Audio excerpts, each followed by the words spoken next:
Hold on. Don't move. There. I know. Don't move. I don't want to die. We're going to take care of you, okay?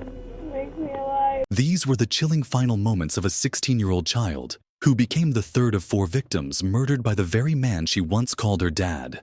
To the outside world, the Clore family was the epitome of the American dream. Successful, beautiful, and seemingly perfect. Neighbors admired them, friends envied them, and strangers wished for a life like theirs. But behind that polished facade lay a storm of secrets, manipulation, and simmering rage. The cracks in their picture-perfect life grew too wide to hide, and when they finally broke, it wasn't just a family falling apart. It was a tragedy that no one could have imagined. James Craig Clore, the patriarch, appeared to have it all.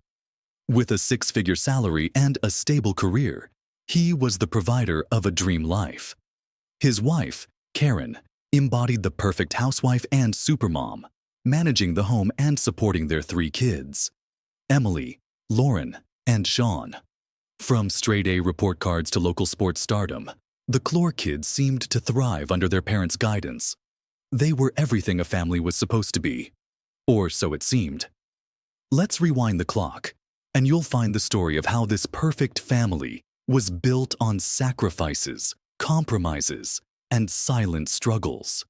For starters, Karen gave up her dreams of earning an engineering degree to marry Craig and support his ambitions. The couple tied the knot in December 1985 and moved to Colorado, where Craig had landed a promising job. At the time, Karen was still in her 2nd year of college, with several years left to complete her degree. But she couldn't bear the idea of a long-distance relationship. So Karen made a life-changing decision. She left school to focus on her marriage and Craig's career. It was a sacrifice she wholeheartedly embraced, determined to create a happy life together.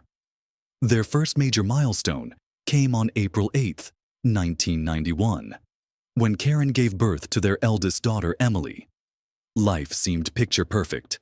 Craig's career continued to flourish, while Karen took on the role of a stay-at-home mom. However, Karen's mother, Pat, noticed how Karen was always putting Craig's needs before her own, even after just having a baby. It seemed off, like Karen wasn't living for herself anymore. In 1992, Craig's career brought another change, a lucrative job opportunity in Greenville, Texas. The family relocated, and in May 1993, they welcomed their 2nd daughter, Lauren.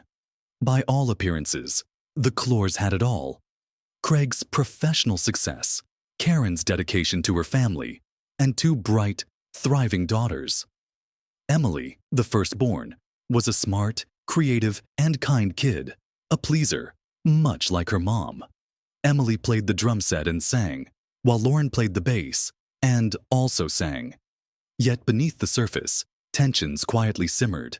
One of those tensions arose from a disagreement over having more children. Karen felt their family was complete with 2 kids, but Craig wanted another. In a strikingly unorthodox move, the couple created a written agreement. Karen consented to having 1 more child on the condition that she could undergo a procedure to prevent any further pregnancies afterward. Craig agreed, and in March 1999, their son, Sean, was born. To honor their agreement, Craig later underwent a vasectomy, ensuring no more surprises in their growing family. By this point, life seemed to stabilize. Craig's next job opportunity led them to Weatherford, Texas, a quiet suburb near Dallas, where his career continued to ascend. Once again, Karen adapted, immersing herself in her new community. She joined a local moms group and eventually became its president, building a strong network of friends and resources. She also made sure her kids stayed active and involved. Emily excelled in school and music. Lauren thrived in sports and band. Sean became a rising baseball star. From the outside, it looked like the perfect life. But Craig's obsession with perfection left little room for anything less than flawless. He held everyone to incredibly high standards, including his own family. His daughter Lauren who struggled with ADD and didn't get straight A's like Emily, became a target for his criticism. To Craig, Lauren wasn't good enough, and he didn't hesitate to ridicule her for it. Craig's need for control didn't stop at his family. People began to see him as uptight, rude, and almost arrogant. His obsession with appearances made him difficult to work with. He had little respect for women in leadership roles, even telling others that they didn't belong in those positions.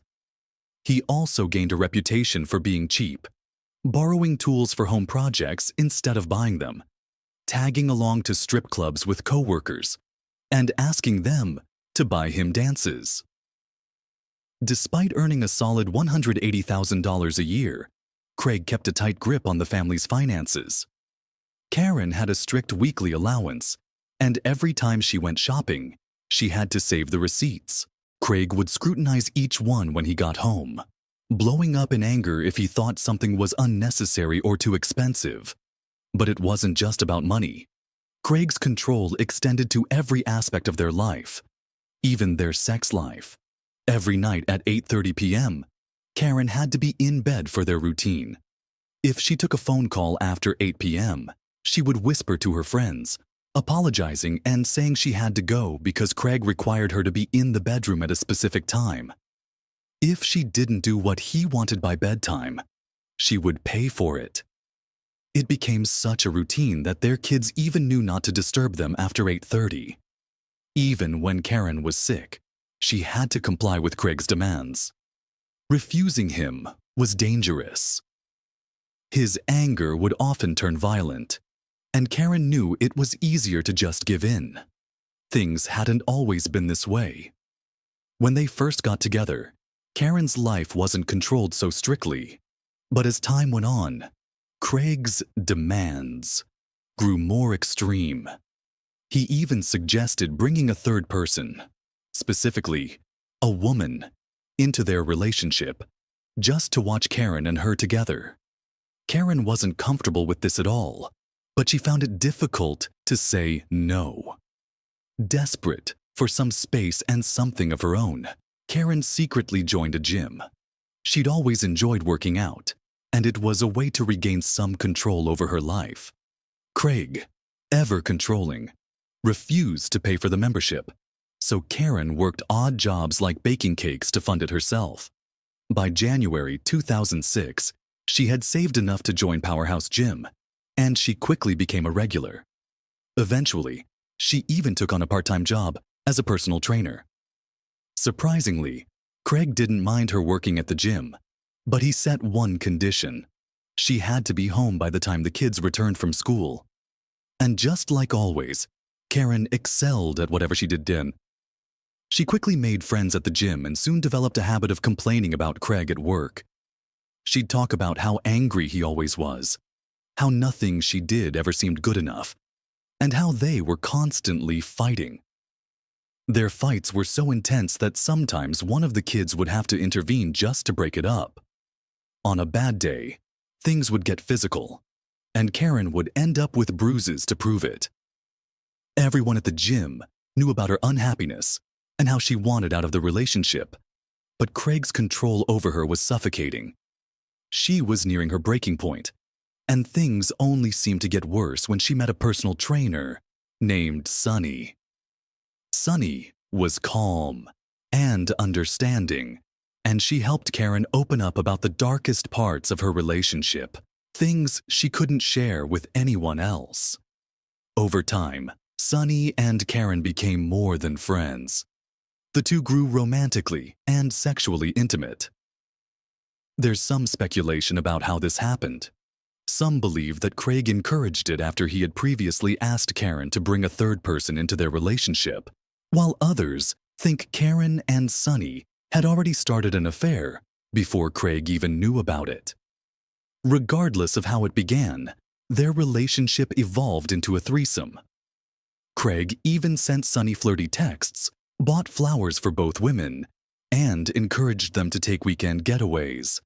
However, later on, he denied pushing the two together.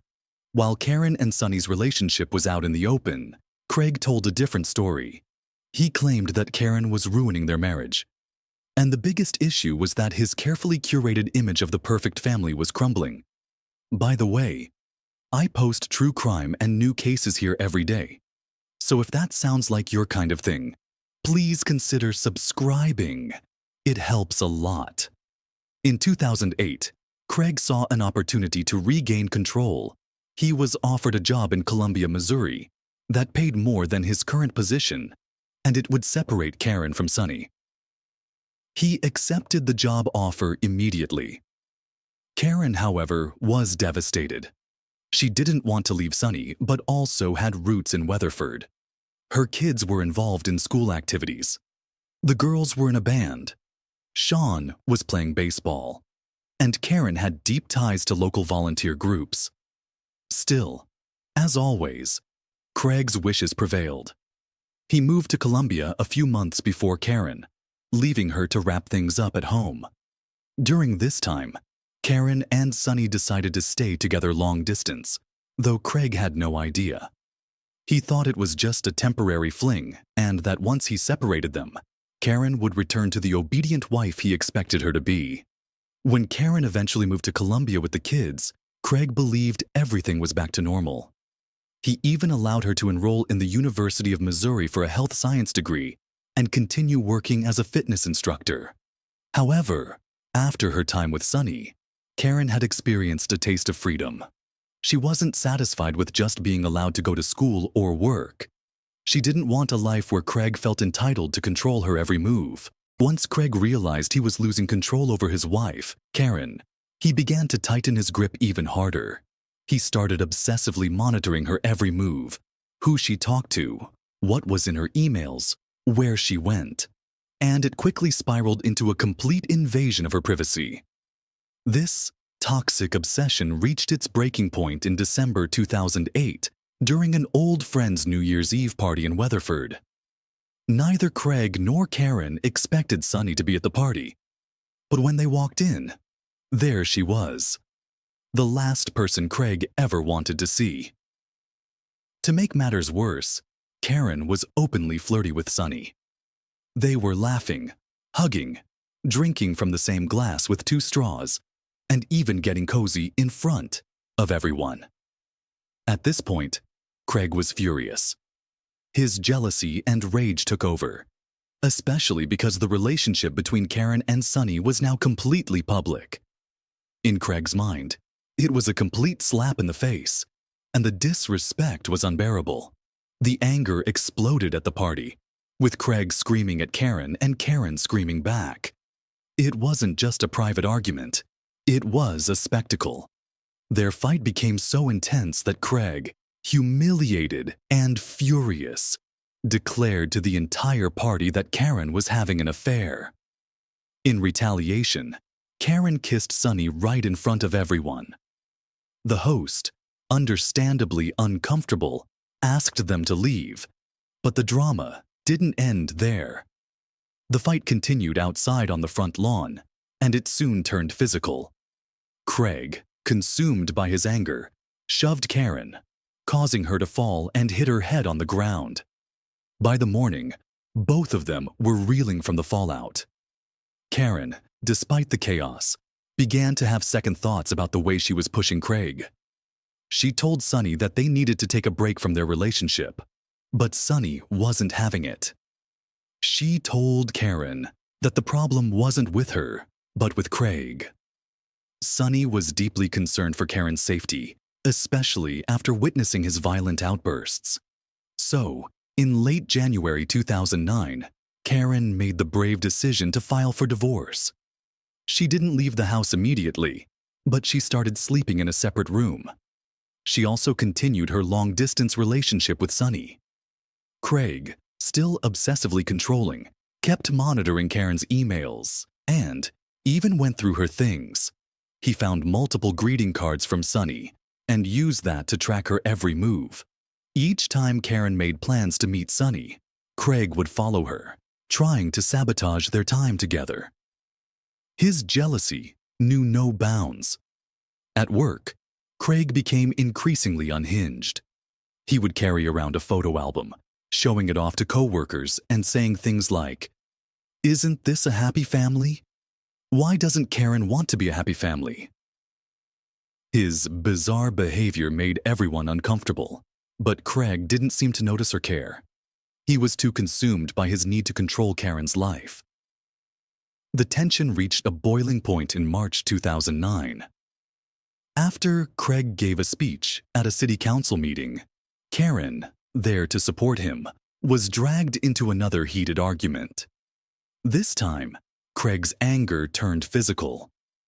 He assaulted Karen, and she called the police.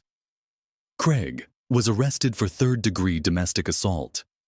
In her statement to the police, Karen described how Craig physically blocked her exit, cornering her against a cabinet, and how his behavior had grown increasingly violent and controlling over time. Despite Craig's denial of the assault, claiming he was only trying to give Karen a hug, the marks on Karen's body told a different story. Craig was arrested and charged. Karen moved out of their home, taking the kids with her, and rented a place on the other side of Columbia. She also withdrew $50,000 from their shared bank account, signaling that she was finally breaking free from Craig's toxic and dangerous control. The arrest of Craig was nothing short of devastating. As a city official, his actions were front-page news, and when his bizarre and unsettling behavior at work came to light, it only made things worse. Eventually, the city issued a public statement saying Craig resigned due to difficult family issues, but the truth was far more complicated. The fact that he had been fired, not by choice, was a blow to his already fragile ego. He couldn't handle the fact that his once perfect reputation was now in tatters. No job, no family, and no control over anything. Craig packed up and left his house, heading back to his parents' farm in Kansas. He hoped that hard work on the farm would help clear his mind, but the distance didn't make things better. If anything, it fueled his obsession with Karen, his ex-wife. Craig couldn't understand why Karen had left him. In his mind, he had been the perfect husband. He had provided everything, and yet she walked away. He refused to accept that his controlling behavior could have pushed her to the brink. At this point, he still stalked her, reading her texts, emails, and even her cards. He couldn't let go and blamed Sonny for everything. When Sonny sent Craig a text telling him Karen didn't love him the way he thought, Craig became enraged. He started calling Karen and Sonny names, using homophobic slurs. Even though he had been okay with Karen's relationship with Sonny as long as he could watch and be involved in some twisted way. What really pushed him over the edge was his daughters turning away from him. They were tired of his controlling ways and wanted to make their own choices. Emily, his oldest daughter, was the first to break away. She picked a college he didn't approve of, showing she wasn't going to live by his rules anymore. To Craig, this felt like a slap in the face. He blamed Karen even more, saying she had brainwashed the girls into going against him. Things only got worse when one of his daughters posted on Facebook, admitting she was bisexual. Instead of supporting her, Craig saw this as another reason to lash out. He was convinced their mom had influenced this too.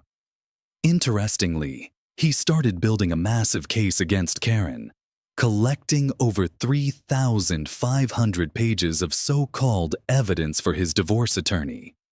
This included screenshots of Karen and Sonny's private messages and notes about every time Karen visited Sonny. He even claimed that the two women had sex in front of the kids, but he never showed any proof of this. Craig's behavior became even more bizarre and disturbing. He told his friends about wanting to kill Sonny, but no one took him seriously. It's a common theme in these cases. People ignore the red flags until it's too late. It's also important to note that despite his rage toward Karen and Sonny, Craig was also sleeping with multiple women. His behavior was all over the place. But when it came to his son, Sean, things seemed a bit different. According to Craig, Sean was the one person who hadn't completely turned his back on him. Craig made an effort to spend time with his son, taking him hunting and fishing, trying to stay involved in his life. While he may have been a terrible husband to Karen and a distant, controlling father to his daughters, by all accounts, he was still trying to be a decent dad to Sean. It was as if Sean was the last shred of hope for Craig, the one connection that hadn't been completely destroyed. Fast forward to Thanksgiving 2009. While Sean was with Craig, Karen was still trying to keep her family close. She wanted all of her children and her girlfriend Sunny to visit her grandmother Dorothy during the holiday. So, the day after Thanksgiving, Karen went to pick up Sean from Craig's house and take him to Dorothy's. Dorothy, who was 89 years old, lived in a quiet farmhouse in Burlingame, Kansas, a tiny town with less than 1,000 residents. But on Saturday, November 29th, 2009, a deputy was wrapping up some paperwork when a call came in about a suspicious vehicle in Burlingame. It was just after 6 p.m. when a neighbor reported that a small truck had been speeding through the area. They watched as the driver pulled up, got out of the truck, and started walking down the road. A few moments later, the man came back carrying a large object they couldn't identify. Fearing that it may have been a robbery, the neighbors grabbed a flashlight and went outside to confront him. But before they could get close, the man placed the object in the back seat of the truck, climbed in, and sped off. The neighbors quickly called the sheriff's office, and the deputy set out to investigate. But just minutes later, another call came in, one that would lead to a much darker discovery. The deputies immediately knew this was serious, but nothing could have prepared them for what they would find when they arrived. As they entered Dorothy's home, the first person they found was Dorothy herself. She was bleeding heavily on the kitchen floor, having been shot several times. She was still alive, but barely. They rushed to the next room, where Karen was found in the dining area. She had been shot twice and was already dead. In the lounge, they discovered 18-year-old Emily lying behind the couch. She too had been shot twice. The second shot likely paralyzed her instantly, and she had died. Then the deputies heard a faint voice calling for help from upstairs. It was Lauren. 16-year-old Lauren was still alive, but her injuries were severe. Like Dorothy, she had been shot multiple times and was barely holding on. As she was taken away, Lauren whispered the name Craig. When asked who that was, she weakly replied, "My dad. Hold on. Don't move.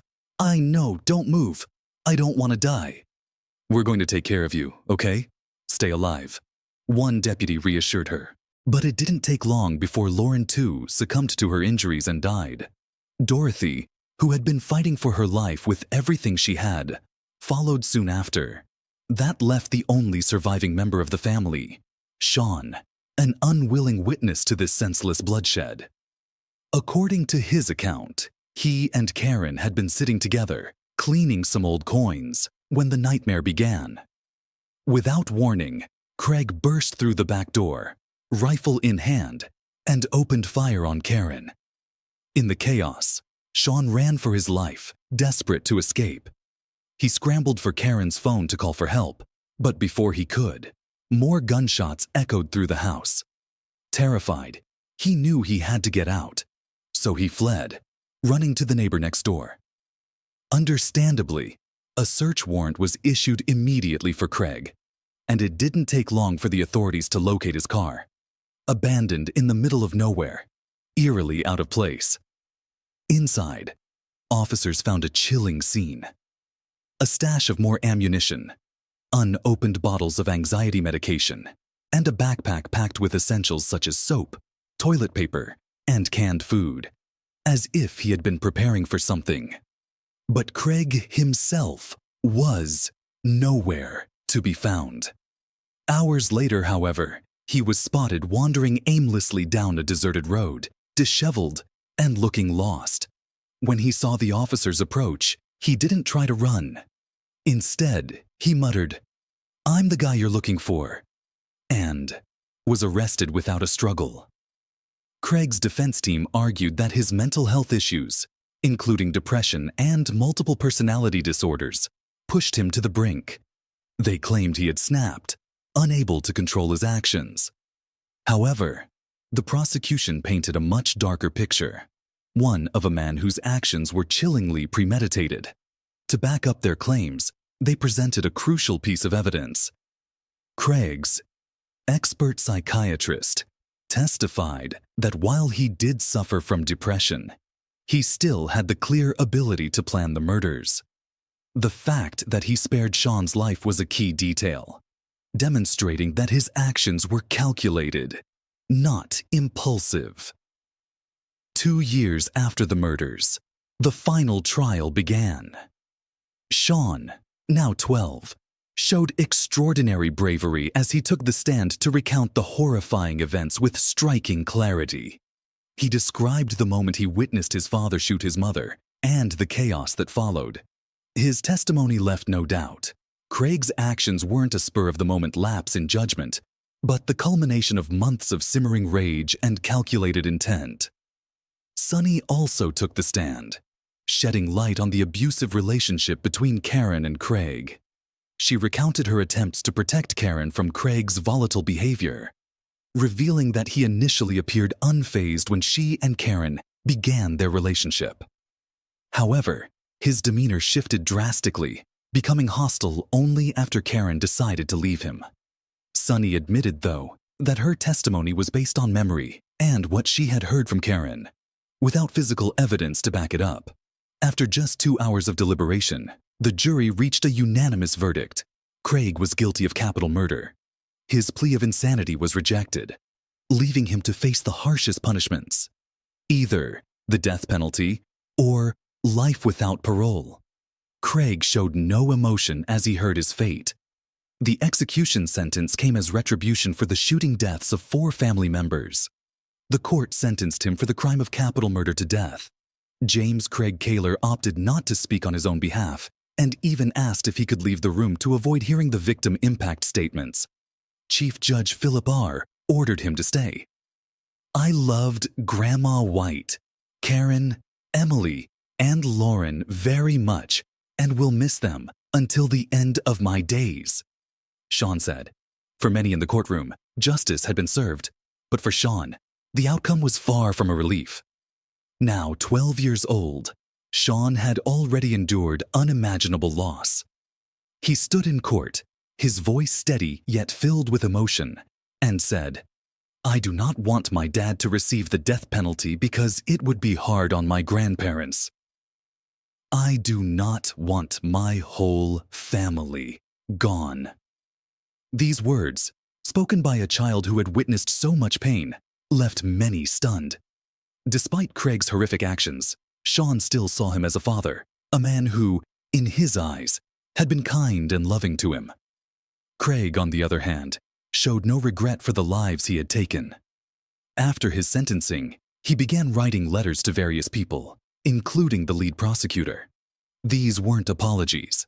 Instead, Craig claimed he felt relieved by what he had done, insisting that he had freed Sean from what he called a toxic environment. Craig's legal team quickly filed an appeal to the Kansas Supreme Court. They argued that the jury had been biased and claimed that his mental health issues hadn't been properly considered during the trial. But the court disagreed. One judge stated that Kansas law doesn't exonerate someone just because they're mentally ill, and another pointed out that Craig's mental health had been considered during sentencing. It just didn't excuse what he had done.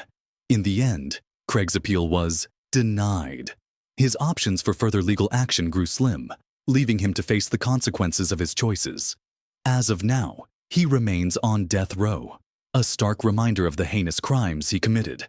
Justice may have been served, but it's hard to say if that truly balances the scale for the lives lost. We can only hope he spends his remaining days haunted by his actions, paying for the devastation he caused. As for Sean, his story is one of incredible resilience. Despite the trauma and struggles he endured, he managed to rise above it all. He graduated high school and now works in Kansas. a living testament to strength and perseverance in the face of unimaginable tragedy.